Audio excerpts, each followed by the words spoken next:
أعوذ بالله من الشيطان الرجيم.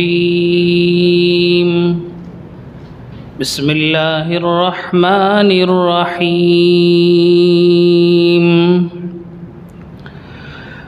وإذ قال ربك للملائكة إني جاعل في الأرض خليفة قالوا أتجعل فيها من يفسد فيها ويسفك الدماء ونحن نسبح بحمدك ونقدس لك قال إني أعلم ما لا تعلمون. وعلم آدم الأسماء كلها ثم عرضهم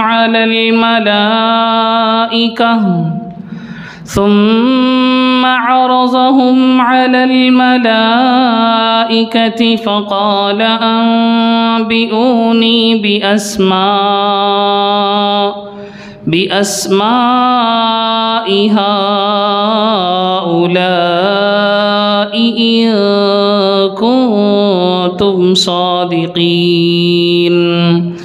قالوا سبحانك لا علم لنا إلا ما علمتنا إنك أنت العليم الحكيم. قال يا آدم أنبئهم بأسمائهم فلما أنبأهم بأسمائهم قال ألم أقل لكم إني أعلم غيب السماوات والأرض وأعلم ما تبدون وما كنتم تكتمون. صدق الله العظيم. إن الحمد لله نحمده ونستعينه ونستغفره ونؤمن به ونتوكل عليه ونعوذ بالله من شرور أنفسنا ومن سيئات أعمالنا. من يهده الله فلا مضل له ومن يضلله فلا هادي له ونشهد أن لا إله إلا الله وحده لا شريك له ونشهد أن سيدنا وسندنا ومولانا محمدا عبده ورسوله. أما بعد اللهم صل على سيدنا محمد وعلى آله وأصحابه وأتباعه أجمعین. سب قسم کی تعریفیں، بڑائی، کبریائی صرف اور صرف اللہ وحدہ لا شریک لہ کے لائق ہے، اور بے شمار انگنت درود و سلام نازل ہو میرے اور آپ کے آقا تاجدار مدینہ، فخر موجودات، سید الکائنات، شفیع المذنبین، خاتم النبیین حضرت محمد الرسول اللہ صلی اللہ علیہ وسلم کی مبارک ذات پر، جن کو رب العزت نے سارے انسانوں کے جانب نبی بنا کر بھیجا. بزرگان محترم، سورۃ البقرہ کا یہ رکوع یعنی چوتھا رکوع، جیسا کہ میں نے گزشتہ نشست میں کہا تھا، نہایت اہم ہے. اس رکوع کے اندر رب العزت نے 5 موضوعات پر گفتگو کیا ہے، اور ان کو میں نے تفصیل کے ساتھ گزشتہ ہفتے ذکر کر دیا تھا، جس کا خلاصہ یہ ہے کہ اس رکوع میں پہلا مضمون ہے کہ اس کائنات میں انسان کو خلیفہ بنایا گیا، یہی انسان کا اصل مرتبہ اور رتبہ ہے. اور دوسرا مضمون یہ ہے کہ اس مرتبے کا سبب کیا تھا، اس کا ریزن کیا ہے، اس کو رب العزت نے بیان فرمایا. اور تیسرا موضوع یہ ہے کہ اس رکوع کے اندر رب العزت نے آدم علیہ السلام کے آگے فرشتوں کو سجدہ کرنے کا حکم دیا تھا، اور پھر جنت میں آدم علیہ السلام کا رہنا، وہاں ان کو آزمائش میں مبتلا ہونا، اور پھر ابلیس کا آدم علیہ السلام کو دھوکہ دینا اور جنت سے نکلنا، آدم علیہ السلام کی توبہ وغیرہ کا ذکر اس رکوع کے اندر موجود ہے۔ اور میں نے گزشتہ ہفتے یہ بھی کہا کہ اس رکوع کے اندر 3 مخلوقات کا ذکر ہے، اور انہی مخلوقات کا ذکر چل رہا تھا۔ پہلی مخلوق یہ فرشتہ ہے۔ فرشتے نور سے پیدا کیے گئے ہیں، اور یہ انتہا درجے کے لطیف ہیں، پاک ہیں، انتہا درجے کی لطافت ان کے اندر ہے کہ یہ کسی بھی شکل میں اپنے آپ کو بدل سکتے ہیں۔ اور فرشتوں کے بارے میں کہا کہ ان میں مرد اور عورت نہیں ہوتے، اللہ نے ان کو پیدا فرمایا، اور یہ جب تک اللہ چاہے ان کو زندہ رکھیں گے، جب وقت آئے گا ان کو اللہ موت دے دیں گے۔ ہر نفس کو مرنا ہے، ہر جان کو فنا ہونا ہے۔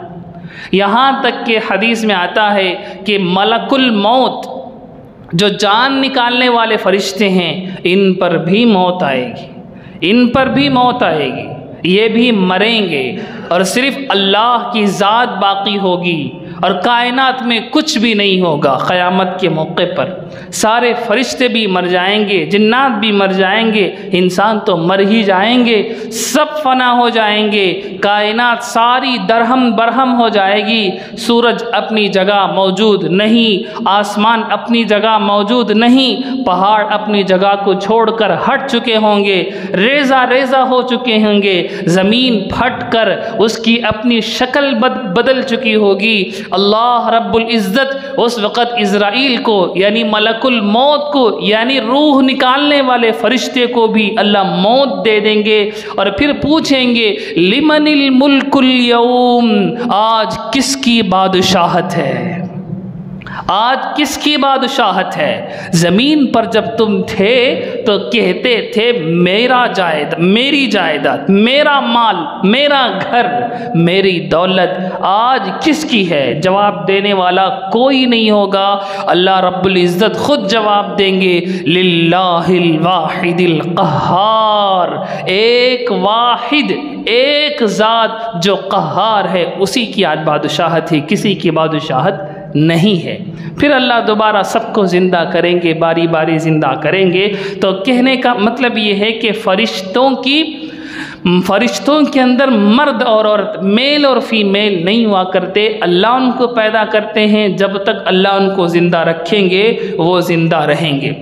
اور یہ بھی کہا کہ فرشتوں کے درجات ہیں، یعنی بعض مقربین ہیں، بعض ان سے کم درجے کے ہیں، بعض ان سے کم درجے کے ہیں۔ اور یہ موضوع بھی آپ کے سامنے آیا تھا کہ فرشتے 2 قسموں پر ہیں، یہ اصل بات چل رہی تھی گزشتہ ہفتے۔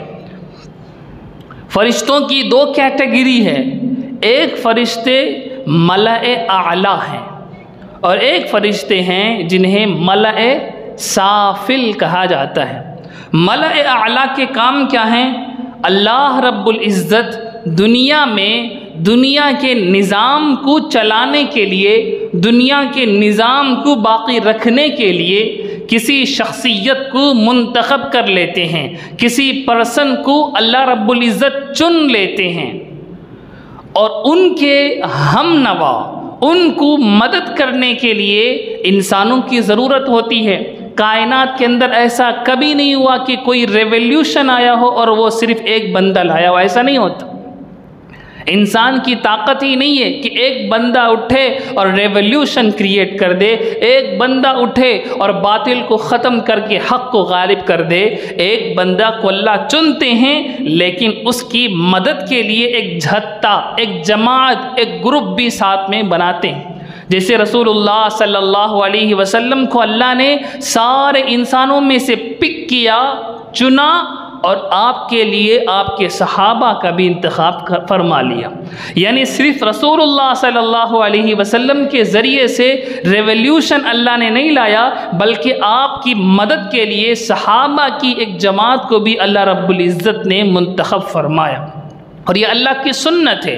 آپ کے بعد بھی دنیا کے اندر جتنے بھی لوگ اٹھے ہیں نیک کام کے لیے، حق کے غلبے کے لیے، باطل کو ختم کرنے کے لیے، سب کے اندر یہی ہے کہ ایک عالم اٹھتا ہے اور وہ اپنی محنت سے اپنے اطراف ایک جھتہ، ایک گروپ بنا لیتا ہے، اور اس گروپ کے بلبوتے پر وہ حق کو امپلیمنٹ کرتا ہے، حق کو نافذ کرتا ہے، باطل کو ختم کرتا ہے، باطل کی جڑ کاٹتا ہے۔ یہ سنت اللہ ہے۔ تو ملأ اعلیٰ کے جو فرشتے ہیں وہ ان لوگوں کے، یعنی اس شخصیت کے لیے نہیں جس کو اللہ نے چن لیا ہے، ان کے مددگاروں کے لیے، ان کے مددگاروں کے دلوں میں ان کے لیے الہام اور اس طرح کی چیزیں ڈالتے ہیں جس کی وجہ سے وہ موومنٹ سکسسفل ہو سکے۔ اور دوسرا کام یہ ملأ اعلیٰ کے فرشتوں کا یہ ہوتا ہے کہ ملأ اعلیٰ کے فرشتے ان لوگوں کو جو حق کے لیے محنت کر رہے ہیں نئے نئے طریقے خواب کے ذریعے یا الہام کے ذریعے بھیجتے رہتے ہیں۔ اور تیسرا کام یہ ہوتا ہے ان ملأ اعلیٰ کے فرشتوں کا کہ جو لوگ اس اللہ کی چنی ہوئی شخصیت کی مدد کرتے ہیں ان کے لیے دعائیں دیتے ہیں، دعائیں کرتے ہیں، اور جو ان کے لیے ان کے خلاف اٹھتے ہیں، حق کے خلاف اٹھتے ہیں، ان کے لیے یہ فرشتے ملأ اعلیٰ کے یہ ان کے لیے بد دعائیں کرتے ہیں۔ آپ یوں سمجھ سکتے ہیں کہ گویا کہ ایک چین ہے، ملأ اعلیٰ کی چین اللہ رب العزت سے زیادہ قریب ہوتی ہے، اس کے نیچے ملأ سافل کی کیٹیگری آتی ہے۔ ملأ اعلیٰ کے کام کیا ہیں؟ ملأ سافل کے کام کیا ہیں؟ ملأ سافل نیچے درجے کے فرشتے، ان کا کام یہ ہے کہ ملأ اعلیٰ کے فرشتے جو بات لائیں، جو حکم دیں، اس کو یہ کرتے ہیں، اس کو یہ امپلیمنٹ کرتے ہیں۔ گویا کہ ملأ اعلیٰ اونچے درجے کے فرشتے پروگرام ڈیزائن کرتے ہیں اور نیچے درجے کے فرشتے اسے امپلیمنٹ کرتے ہیں۔ دوسرا کام ملأ سافل کے فرشتوں کا یہ ہے کہ اشیاء میں، چیزوں میں حرکت پیدا کرتے ہیں، یا چیزیں اگر متحرک ہیں تو ان میں اثر انداز ہوتے ہیں، ان میں تغیرات، تبدیلیاں پیدا کرتے ہیں۔ مثال کے طور پر آسمان سے پانی برسا، اللہ رب العزت کے حکم سے آسمان سے پانی برسا، اس پانی کے اندر کسی کو فائدہ پہنچ رہا ہے، اسی پانی سے، اسی بارش سے کسی کا نقصان ہو رہا ہے، تو یہ فائدہ پہنچانا، نقصان پہنچانا یہ خود پانی نہیں کرتا، یہ ملأ سافل کے فرشتے کرتے ہیں۔ ملأ سافل کے فرشتے کرتے ہیں۔ آپ گاڑی میں جا رہے ہیں یا کوئی آدمی گاڑی میں جا رہا ہے، تیز گاڑی ہے، ایسا موقع آ گیا کہ ایکسیڈنٹ ہو جائے لیکن بچ کر نکل جاتا ہے، یہ ملأ سافل کے فرشتوں کا کام ہوتا ہے کہ وہ لوگوں کو، بعض لوگوں کو نقصان پہنچانے کا کام کرتے ہیں، اللہ کے حکم سے بعض لوگوں کو نفع پہنچانے کا کام کرتے ہیں۔ بات سمجھ میں آ گئی؟ ایک ہی چیز ہوتی ہے، ایک ہی سچویشن ہوتا ہے، ایک ہی سینیریو ہوتا ہے، لیکن اس میں ایک انسان بچ جاتا ہے، اسی سچویشن میں ایک انسان مر جاتا ہے، کچھ فرق نہیں ہوتا ظاہری اعتبار سے۔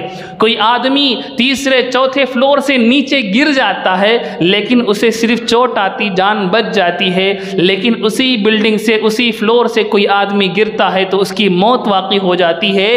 تو یہ سچویشن کریٹ کرنا، کسی کو مارنا، کسی کو ایسے اسباب پیدا کرنا کہ وہ بچ جائے، یہ سارے کام یہ زمینی فرشتے ملأ سافل کے فرشتے کرتے ہیں۔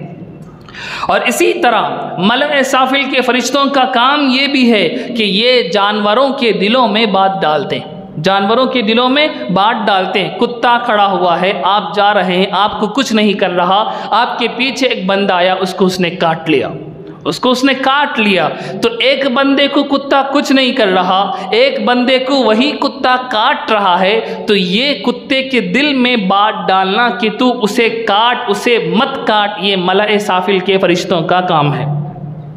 اسی طرح کوئی آدمی جال بچھاتا ہے مچھلیاں پکڑنے کے لیے، تو مچھلیاں کسی جال میں آ کر پھنستی ہیں، کسی جال میں مچھلیاں پھنستی ہی نہیں ہیں۔ یہ ملأ سافل کے فرشتوں کا کام ہوتا ہے کہ مثال کے طور پر دو مچھلہارے ہیں، دونوں نے جال بچھایا ہے صبح کے وقت، ایک ہی وقت میں، ایک ہی ٹائم میں، لیکن ایک کے جال میں مچھلیاں زیادہ آ رہی ہیں، ایک کے جال میں مچھلیاں آ نہیں رہی ہیں، کم آ رہی ہیں۔ یہ ملأ سافل کے فرشتوں کا کام ہوتا ہے کہ وہ مچھلیوں کے دل میں بات ڈالتے ہیں کہ تجھے اس میں پھنسنا ہے، تجھے اس میں پھنسنا ہے، تجھے اس کے جال میں نہیں پھنسنا ہے۔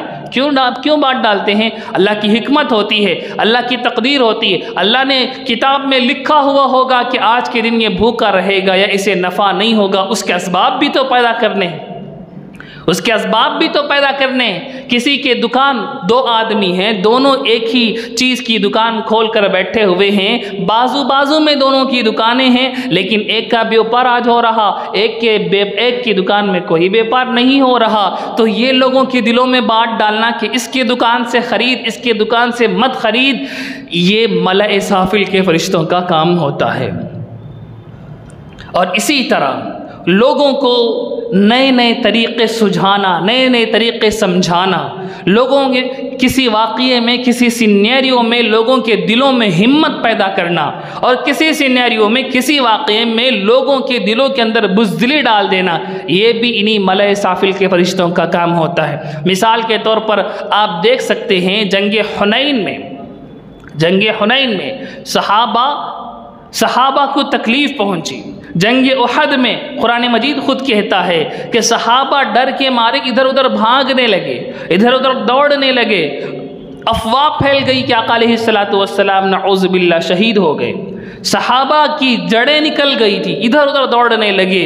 پھر اللہ رب العزت نے ان کے دلوں کو باندھا، ان کی ڈھارس باندھوائی۔ تو یہ جو کام کرتے ہیں کہ دلوں کے اندر تقویت ڈالنا، بزدلی کو نکالنا، اور کافر جنگ خندق میں کافر ڈر کر بھاگنے لگے، ان کے دلوں میں ڈر ڈالنا، یہ سب انہی فرشتوں کا کام ہے جنہیں ملأ سافل کہتے ہیں۔ بہرحال یہ میں مختصر آپ حضرات کے سامنے بات رکھ رہا ہوں کہ فرشتے ایک ہی قسم کے نہیں ہوتے، فرشتوں کی الگ الگ کام ہیں، ان کی الگ الگ کیٹیگریز ہیں، ان کی الگ الگ ذمہ داریاں ہیں، جن کو پورا کرنے کے لیے وہ ہمتاً اللہ رب العزت کے تابع رہتے ہیں، اللہ کے احکام کی پیروی کرتے رہتے ہیں۔ یہاں ایک مضمون آپ سمجھ لیں، اس کا موقع پھر آئے گا یا نہیں مجھے نہیں معلوم، لیکن اس وقت آپ اس مختصر سے مسئلے کو سمجھ جائیں کہ توحید اصل ہے، توحید اصل ہے، شرک بعد میں آیا ہے۔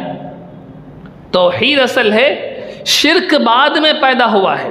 میں کیوں کہہ رہا ہوں یہ بات؟ میں اس لیے کہہ رہا ہوں کہ آج کے جدید سوشل کے ماہرین یہ کہتے ہیں کہ شرک اصل ہے، شرک اصل ہے۔ ملحدین، ایتھیزم میں جو لوگ مبتلا ہو چکے ہیں، ایتھیسٹ جنہیں دہریہ کہا جاتا ہے، جنہیں اردو میں دہریہ کہا جاتا ہے، جو خدا کا انکار کرتے ہیں، ان لوگوں کا کہنا یہ ہے کہ انسان شروع میں کئی خداؤں کو پوجتا تھا، کئی معبودوں کو پوجتا تھا، لیکن جب اس کا علم ترقی ہوا، اس کے علم میں ترقی آئی، اس نے سوچنا سمجھنا شروع کیا، اس کے پاس جہالت کی تاریکیاں چھٹی ہیں، تو پھر وہ آہستہ آہستہ ایک ایک خدا کو نکالتے آیا، ایک ایک خدا کا انکار کرتے آیا۔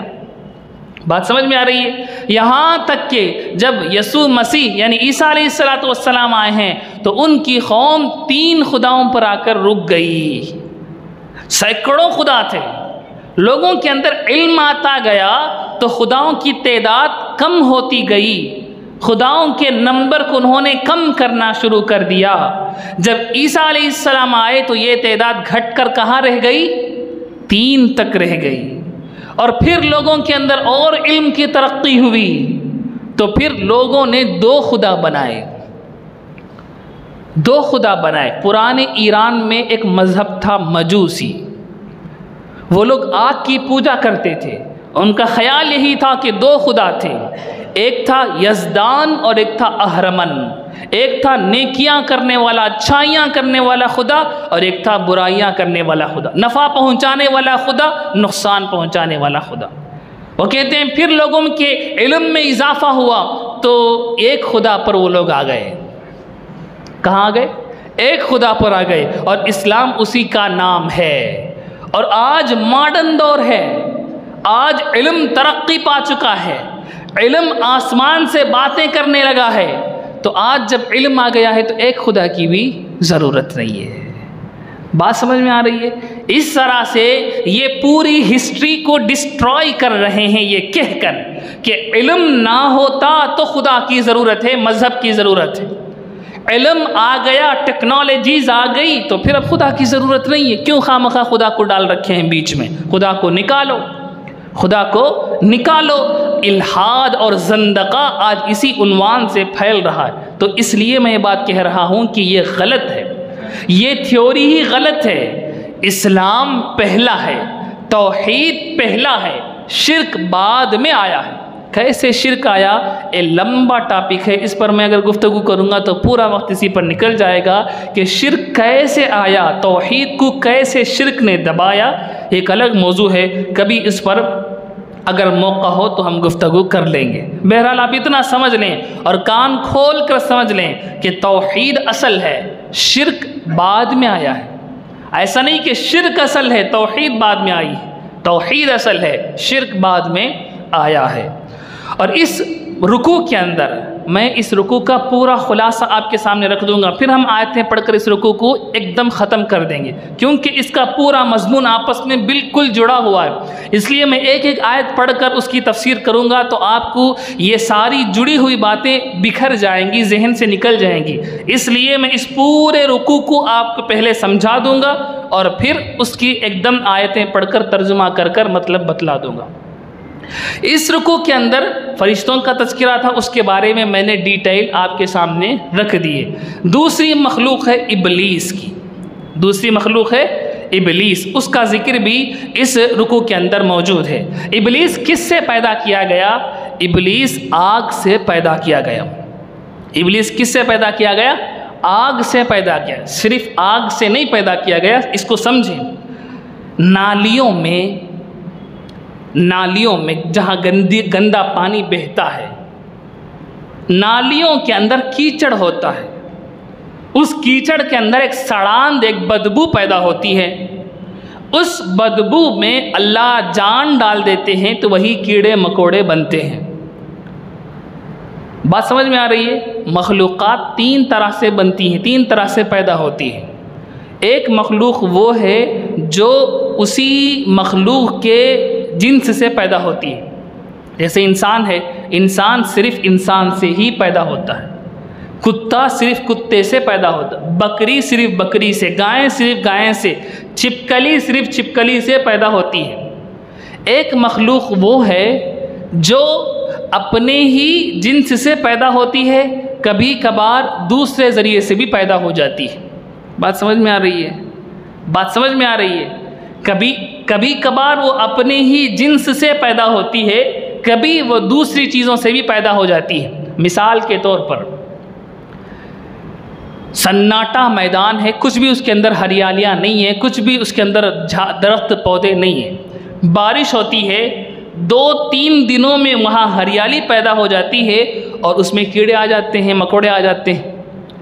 ان کے ابا کون ہیں، وہ کس کیڑے سے پیدا ہوا، ایسا کچھ نہیں ہوتا، اسی مٹی سے اللہ رب العزت پیدا کر دیتے ہیں۔ یا آپ نے دیکھا ہوگا کہ کسی موقع پر، شہروں میں تو یہ نہیں ہوتا، قریوں میں، دیہات میں، چھوٹے بستیوں میں آپ یہ دیکھ سکتے ہیں کہ بارش ہوئی ہے، خوب ہوئی ہے، پانی کسی پہاڑ کے دامن میں جمع ہو گیا ہے، 1 سال سے وہ خشک تھا، اس میں کچھ بھی نہیں تھا، لیکن بارش ہوئی تو وہاں پانی جمع ہو گیا، 2-4 دنوں میں اس میں مچھلیاں بھی آ جاتی ہیں، 2-4 دنوں میں اس میں مچھلیاں پیدا ہو جاتی ہیں۔ تو یہ مچھلیاں کیسے پیدا ہو گئیں؟ یہ اسی مٹی سے پیدا ہو گئی ہیں رب العزت کے تخلیق سے، حکم سے۔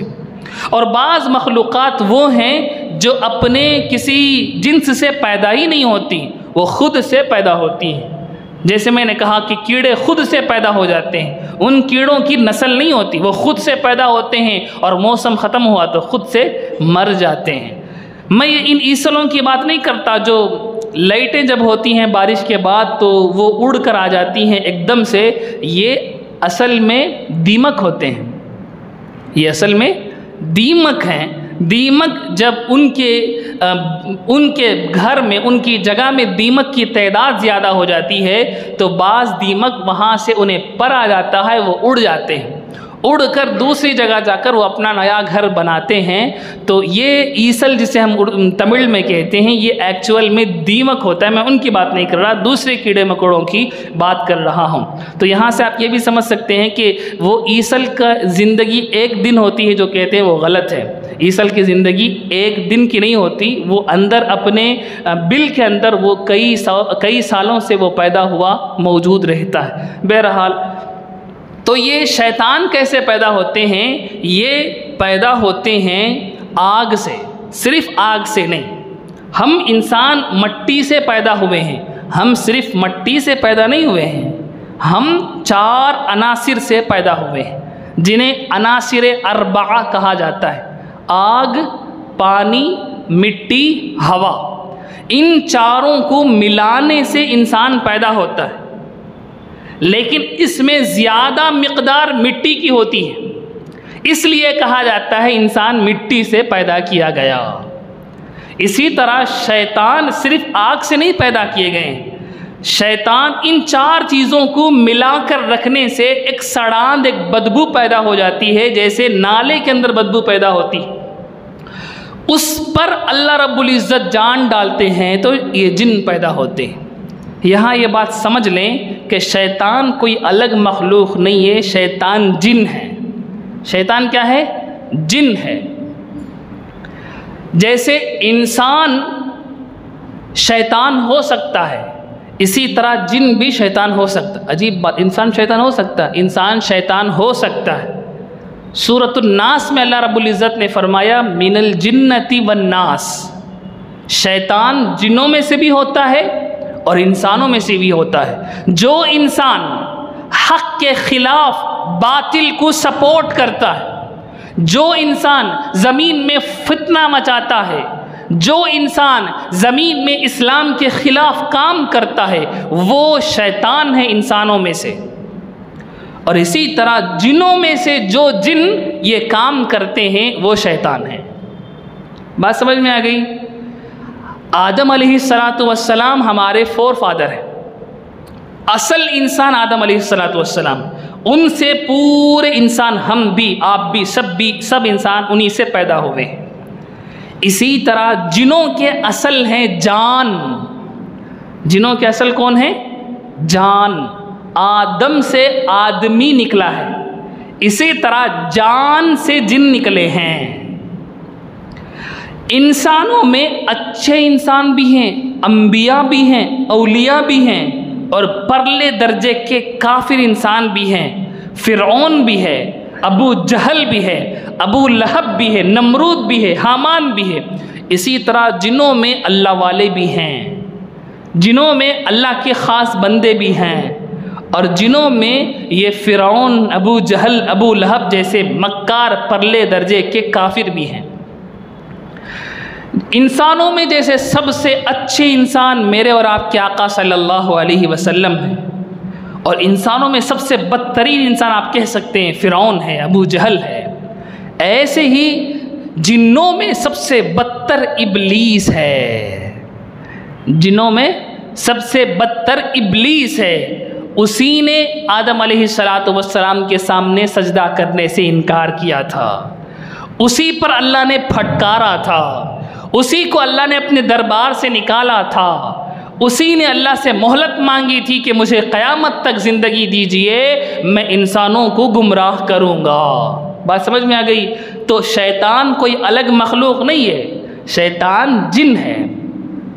جنوں کی عمر بہت لمبی نہیں ہوا لمبی ہوتی ہے، انسانوں سے بہت لمبی ہوتی ہے، لیکن بہت زیادہ لمبی نہیں ہوتی۔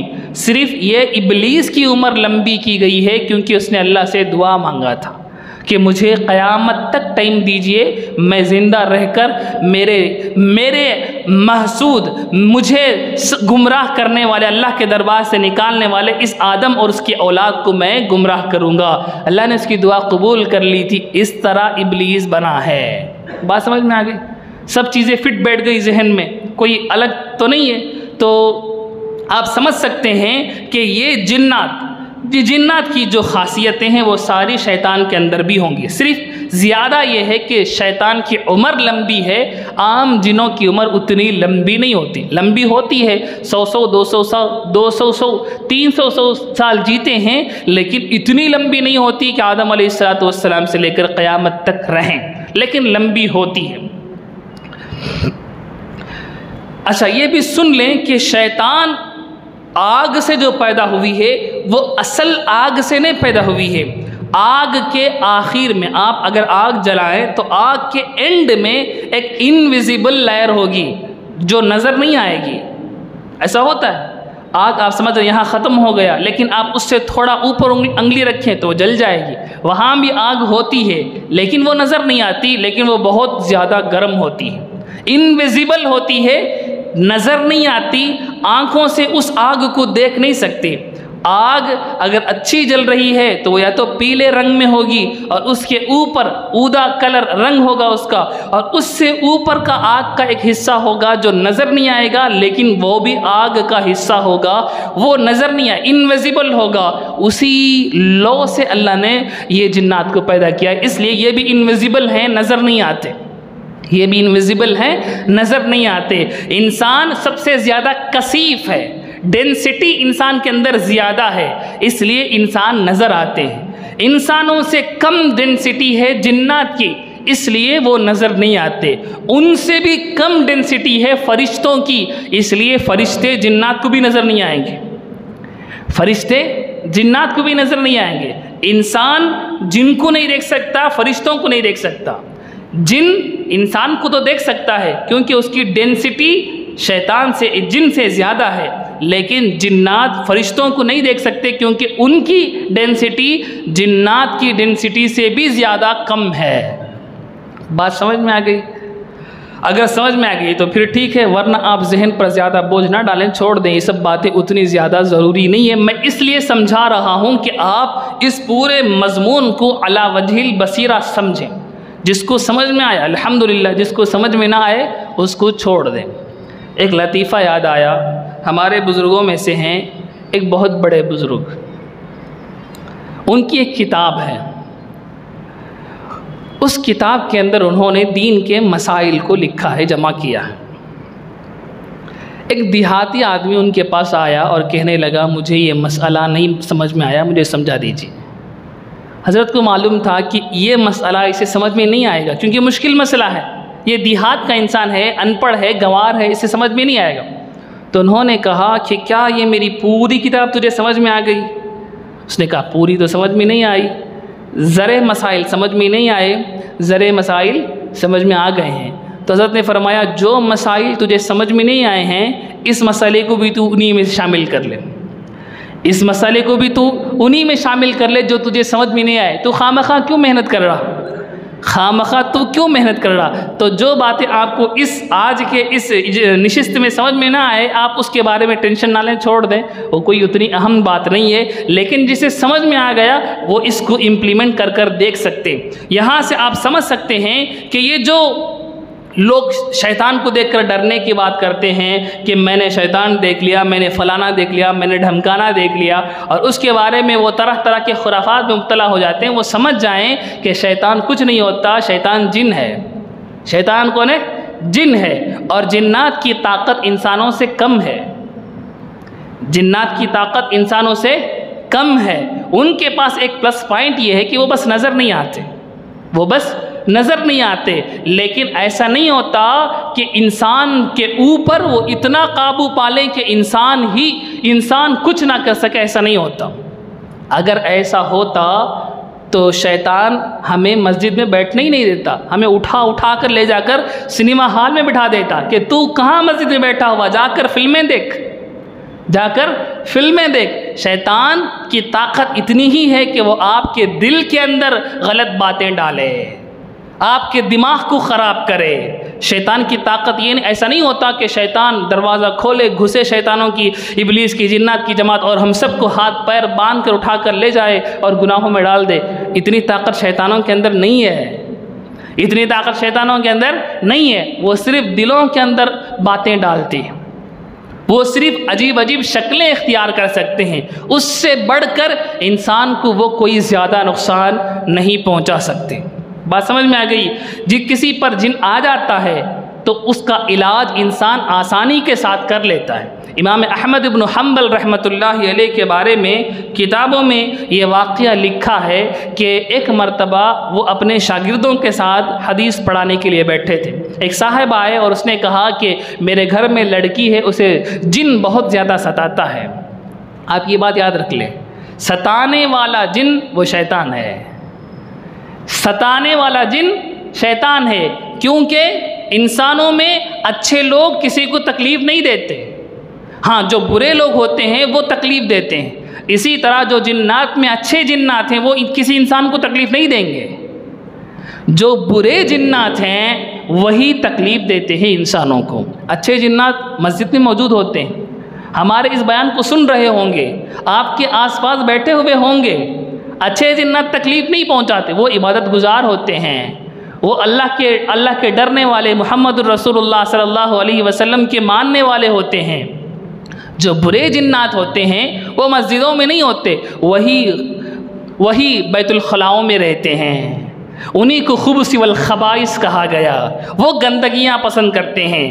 جیسے انسانوں میں اچھے انسان مسجد میں نہیں آتے، وہ شراب خانے میں بیٹھے ہوئے ہوں گے، وہ جوے کھیل رہے ہوں گے، وہ گناہوں میں کہیں پڑے ہوئے ہوں گے، مسجدوں میں اچھی جگہوں میں وہ نہیں آتے۔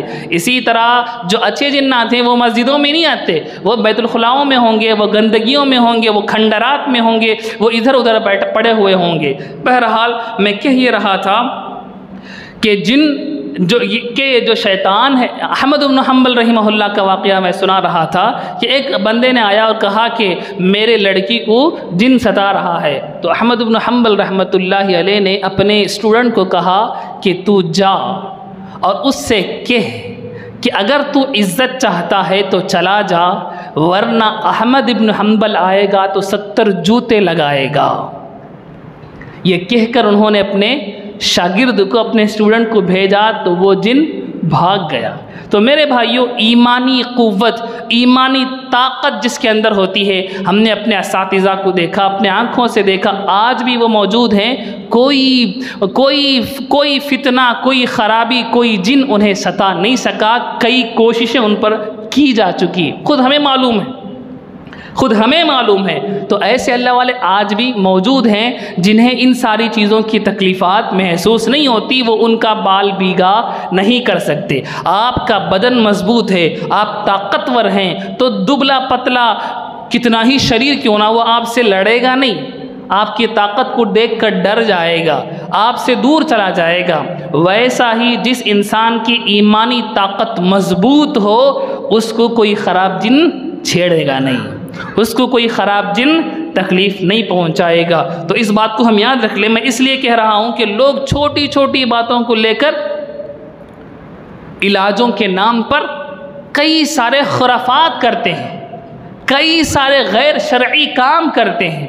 اللہ نے منع کیا، اللہ کے رسول نے منع کیا، ایسے علم غلم حرکتیں کرتے ہیں، ہزاروں لاکھوں روپے اس پر لٹا کر، لوگوں کے پاس جا کر، دھوکے میں آ کر، غلط سلط باتوں پر یقین کر کے لوگ علاج کے نام پر عاملوں کے پاس جا کر لٹاتے۔ چھوٹی چھوٹی باتوں کو لے کر لوگ اس طرح کی باتوں میں مبتلا ہو جاتے ہیں۔ تو میں آپ کو سمجھا رہا ہوں کہ ان کی حقیقت بس اتنی ہی ہے، ان کی حقیقت بس اتنی ہی ہے۔ آقا نے فرمایا جس گھر میں سورۃ البقرہ پڑھی جائے اس گھر سے شیطان بھاگ جاتا ہے۔ آج ہمارے گھر میں 24 گھنٹے ٹی ویاں چل رہی ہو، گانے بجانے بج رہے ہو، قرآن کو عمدہ کپڑے میں لپیٹ کر سب سے اوپر جو الماری ہے وہاں رکھ کر اس کو دیکھا نہ جاتا ہو، وہاں تو شیطان کا وہ مرکز ہوگا، وہاں بیٹھ کر شیطان مشورے کر رہے ہوں گے گناہوں کو پھیلانے، اس گھر میں سکون نہیں آ سکتا۔ اس گھر میں سکون نہیں آ سکتا۔ اب وہ جا کر ہزاروں روپے عاملوں کے پاس خرچ کریں تو وہ ان شیطانوں کا دوست بیٹھا ہوا ہے، وہ اس کے ساتھ مل کر اور فتنہ مچائے گا، آدمی کو سکون نہیں ملے گی، آدمی کو اطمینان نہیں ملے گی۔ ہم نے اپنے گھروں کو آباد نہیں کیا۔ آقا علیہ السلام نے فرمایا حدیث کے اندر کہ تم اپنی نمازوں کا کچھ حصہ اپنے گھروں کے لیے رکھو۔ آئیڈیل طریقہ یہی ہے کہ صرف فرض نماز کے لیے مسجد ہے، فرض نماز کے لیے مسجد ہے۔ نبی پاک صلی اللہ علیہ وسلم آدھا گھنٹہ پہلے آ کر بیٹھ کر یہاں سنتیں نہیں پڑھتے تھے۔ آپ حدیث کی کتابیں پڑھ کر دیکھیں، بلال رضی اللہ تعالیٰ عنہ انتظار کر کے بیٹھے ہوئے ہوتے تھے، صحابہ نماز کے لیے آ چکے ہوتے تھے، انتظار کرتے ہوئے بیٹھتے تھے۔ جو ہی حجرہ مبارکہ کا دروازہ کھلتا، بلال رضی اللہ تعالیٰ عنہ کر اقامت دیتے، آقا علیہ السلام سیدھے کمرے سے نکل کر مصلی پر تشریف فرما ہوتے تھے۔ سنتیں کہاں؟ سنتیں گھر میں، سنتیں گھر میں۔ اور بعد کی سنتیں بھی آئیڈیل طریقہ یہی ہے کہ گھر میں پڑھی جائے۔ اشراق کی نماز گھر میں پڑھی جائے، اوابین کی نمازیں پڑھنی ہو گھر میں پڑھی جائے، تہجد پڑھنا ہو گھر میں پڑھا جائے۔ گھر کے لیے بھی اپنی نمازوں کا کچھ حصہ رکھو کا مطلب یہ ہے کہ گھر کے اندر بھی اللہ کی رحمتیں اترے، اللہ کی برکتیں اترے۔ ہم نے گھروں کو آرام کرنے کی جگہ بنا لیا، وہاں بڑی سی ٹی وی رکھی ہوئی ہے، بڑے بڑے اسپیکر لگے ہوئے ہیں اور دھن دھناتے گانے بج رہے ہیں۔ ایسی جگہیں تو شیاطین کا مرکز ہے، وہ وہاں آرام کے لیے شیطان بھی اس گھر میں آ رہا ہوگا کہ کتنا میرے لیے عمدہ انتظام کیا گیا ہے۔ تو بہرحال باتیں بہت دور سے نکل گئی، میں سمجھا یہ رہا ہوں کہ شیطانوں کی بس اتنی ہی حقیقت ہے۔ شیطانوں کے بارے میں آپ یہ بھی معلوم کر لیں، جنات کے بارے میں، جنات شیطان دونوں ایک ہی ہے۔ خراب جن کو شیطان کہتے ہیں۔ جنات کے بعد اچھا، ان میں سب سے بڑا جو خراب تھا، جیسے انسانوں میں جو سب سے بڑا کافر جسے ہم کہہ سکتے ہیں فرعون کو کہہ سکتے ہیں، ویسے ہی جنات میں جو سب سے بڑا کافر تھا وہی ابلیس ہے، وہی ابلیس ہے۔ تو آدم علیہ السلام سے سارے انسان آئے ہیں، انسانوں میں سب سے اچھے انسان بھی ہیں، سب سے برے انسان بھی ہیں۔ اسی طرح جان سے جنات آئے ہیں، جنات میں اچھے جنات بھی ہیں، جنات میں برے جنات بھی ہیں۔ سب سے برے انسانوں میں سے فرعون اور ابو جہل ہو سکتا ہے۔ اسی طرح جنات میں سب سے برے جو جن ہے، سب سے برا جو جن ہے، اسی کو ابلیس کہتے ہیں۔ ہم لوگ شیطان جسے کہتے ہیں وہ اسی کو کہتے ہیں، ورنہ شیطان تو انسانوں میں بھی پائے جاتے ہیں، جنات میں بھی پائے جاتے ہیں۔ جنات کے اندر مرد بھی ہوتے ہیں، عورت بھی ہوتے ہیں۔ جنات آپس میں شادی کرتے ہیں، آپس میں وہ ازدواجی تعلقات قائم کرتے ہیں، ان کے اپنے بچے ہوتے ہیں، ان کو وہ پالتے پوستے ہیں۔ تو یہاں تک یہ باتیں ہو گئی۔ ایک چھوٹی سی بات سن لیں۔ آج جنات شیطان کو کہتے ہیں کہ یہ فرشتوں کا استاد تھا۔ شیطان کے بارے میں مشہور ہے نا، یہ فرشتوں کا استاد تھا۔ یہ بات صحیح نہیں ہے۔ شیطان ان فرشتوں کا استاد نہیں تھا، شیطان فرشتوں کے پاس تربیت پایا ہوا تھا۔ ایک لفظ ہے عربی میں معلم، میم عین لام میم، معلم کہتے ہیں پڑھانے والے کو، تربیت دینے والے کو۔ وہی لفظ میم عین لام میم ہے، لیکن وہ معلم کے معنی ہیں پڑھنے والا، تربیت پانے والا۔ عربی میں ایکچول عربی میں زبر زیر نہیں ہوا کرتے، زبر زیر صرف قرآن میں ہے، قرآن کے علاوہ حدیث کی کتابوں میں بھی زبر زیر نہیں ہوا کرتے۔ تو معلم ایک ہی لفظ ہے لیکن دو پروناؤنسیشن ہیں۔ تو شیطان کے بارے میں جو کہا جاتا ہے وہ معلم الملائکہ کہا جاتا ہے کہ یہ فرشتوں کا تربیت یافتہ ہے، یعنی فرشتوں نے اس کی تربیت کی ہے، فرشتوں کا وہ استاد نہیں ہے۔ تو یہ جو بات مشہور ہے کہ شیطان فرشتوں کا بھی استاد تھا، یہ بات صحیح نہیں ہے۔ فرشتوں کا استاد نہیں تھا، فرشتوں کا اسٹوڈنٹ تھا، فرشتوں کا شاگرد تھا، فرشتوں کی تربیت میں وہ تھا۔ تو دو مخلوقات کا ذکر میں نے کمپلیٹ کر لیا ہے۔